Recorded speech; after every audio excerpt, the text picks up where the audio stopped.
friends and Romans and countrywomen. Jen Coken here. You know what time it is? It's 9:45 on the AM dial, and you know what that means? It's time for Java with Jen. Java with Jen. Psh, psh, psh. Java with Jen. Java with Jen. Well, this is where every Wednesday at 9:45 AM, I come to you from the comfort and confines of my home office to be able to talk about all things leadership, empowerment, and how to thrive as a woman in STEM and other male saturated industries. If you don't know me, my name's Jen Coken, and I am your favorite executive leadership coach who helps women in STEM and other male saturated industries lead with more authority, influence, and impact. And today I'm going to take you on this journey, a fun little journey, I think, where we're going to expand leadership lessons through connecting two things that may seem totally disconnected, which is giraffes and butternut squash soup. Now, we are heading into fall. Like, where did you come up with those two things, Jen? Well, number one, butternut squash soup is my favorite. If you want my Instapot recipe, ask me. I'm never going live with that thing. So if you want to know about it, ask me. But also, I was watching something about giraffes, and this has been on my mind ever since. So you may be thinking, like, what the heck do giraffes and butternut squash soup have to do with leadership? Hang in there, because by the end of today's episode, you're going to see the connection. Okay. So grab your favorite cup of coffee or tea. This happens to be my new mug from the Renaissance Fair because, yeah, I love going to the Renaissance Fair. And yes, I do dress up. So let me take another sippy sip.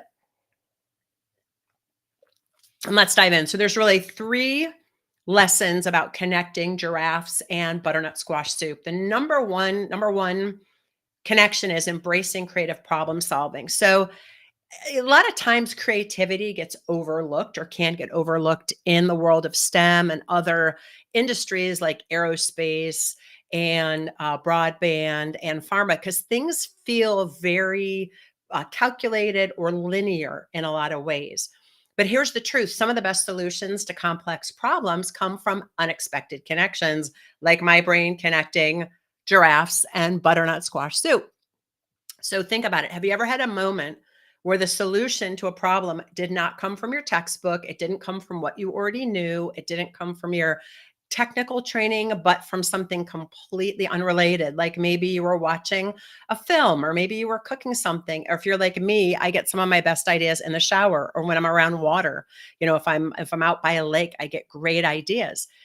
That's the same thing. Or, you know, maybe you even got an idea from a non-technical friend over a meal, a glass of wine, whatever, and you were just spitballing something you were working on, and this person said a word, said a phrase, and you're like, oh my God, that's it. This is what I mean by creative problem solving. So number one takeaway from this first aspect of connecting giraffes and butternut squash soup is you want to break free from linear thinking. So next time you hit a wall, make sure that you take 10 minutes to brainstorm ideas that seem totally unrelated at hand. Let your mind wander. It's what I call sitting still, staring out the window time. Some of my best ideas, in fact, the whole framework for leadership in my upcoming book, all came from me staring out the window for a while. So next time you're trying to creative problem solve, take 10 minutes, stare out the window, and see if you can connect the dots where they don't seem to fit. Just start writing down anything that comes to you. It doesn't even have to make sense. Just like we're connecting butterscotch soup, butternut squash soup and giraffes, you may find that your solution to the challenge comes in the unexpected. In fact, Madame Curie was one of my idols growing up. I remember reading a book about her in 5th grade and wondering what it would be like to be a scientist. And the reason I liked her is, number one, she was one of the first women that I read about who was in a field that was pretty male dominated, but she was a woman making her own way. And her breakthrough, she was the first one that kind of revolutionized science by merging physics and chemistry. Before she came along, those two things seemed to be unrelated. And that is the power of drafting connections between those two worlds.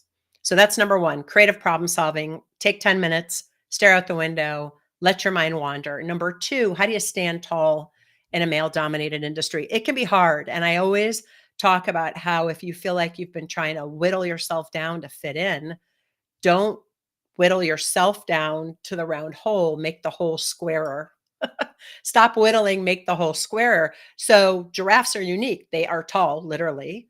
And when you see one, there's no mistaking it. And the powerful metaphor for women in male saturated industries is it's easy to want to blend in. It's easy to kind of downplay your smarts, and you don't even think you're doing it. But it's time that when you're at work and other places that you not only stand tall, but you take up space. You can't be afraid to be visible. But here's where the connection to butternut squash soup comes in. Like I said, the fall comes and I'm thinking about making soup.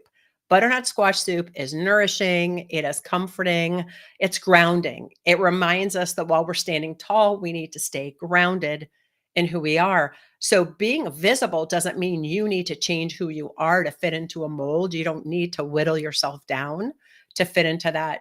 You don't need to whittle the squareness of you to fit in the round hole. It's about being authentically yourself while you take up the space you deserve. So, takeaway two is leadership is about balancing visibility with authenticity. So, here's an action step that I want you to take in your next, leadership team meeting, in your next project. Just find one small way to make your presence known. Maybe it's voicing your opinion on an idea. Maybe it is sharing a success with your team you wouldn't normally mention because we're taught to be humble and not to brag. But if we don't talk about our successes, sometimes nobody knows it was us.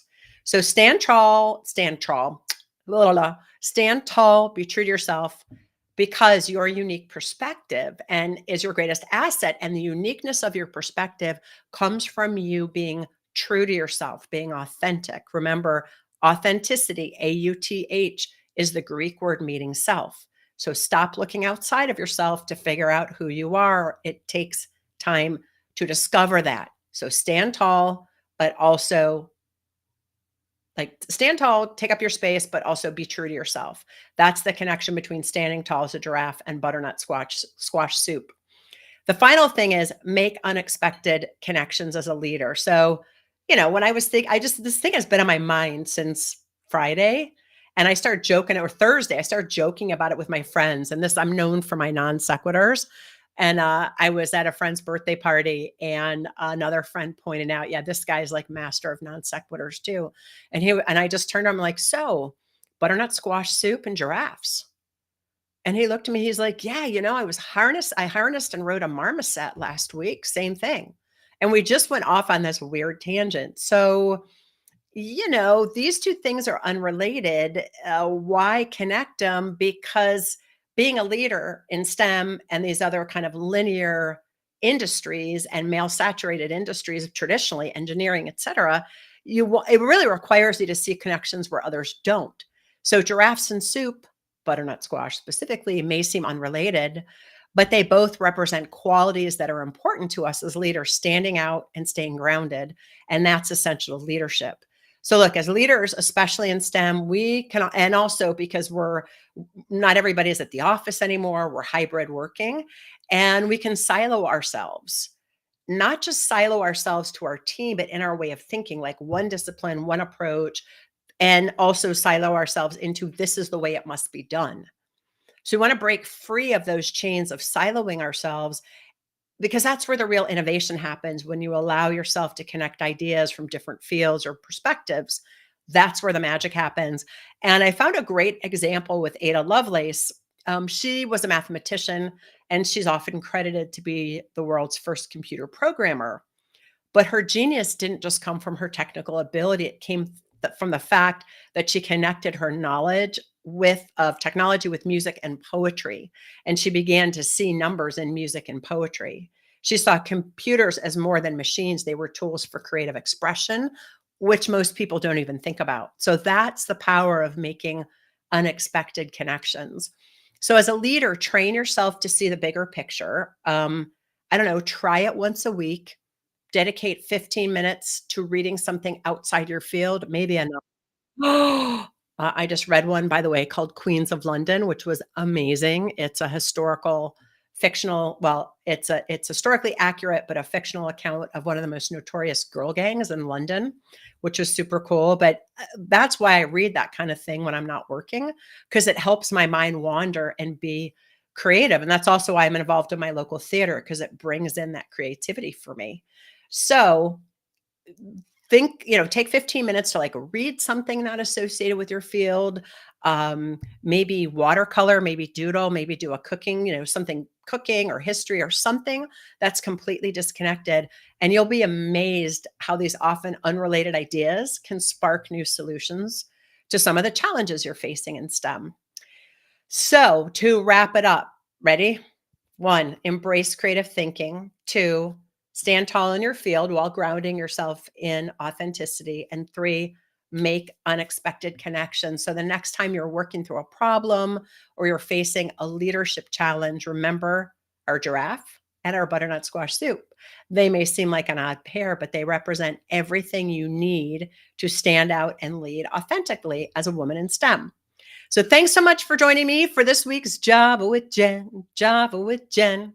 And if this episode gave you a new perspective or made you think a little differently about your leadership, please share it with your network.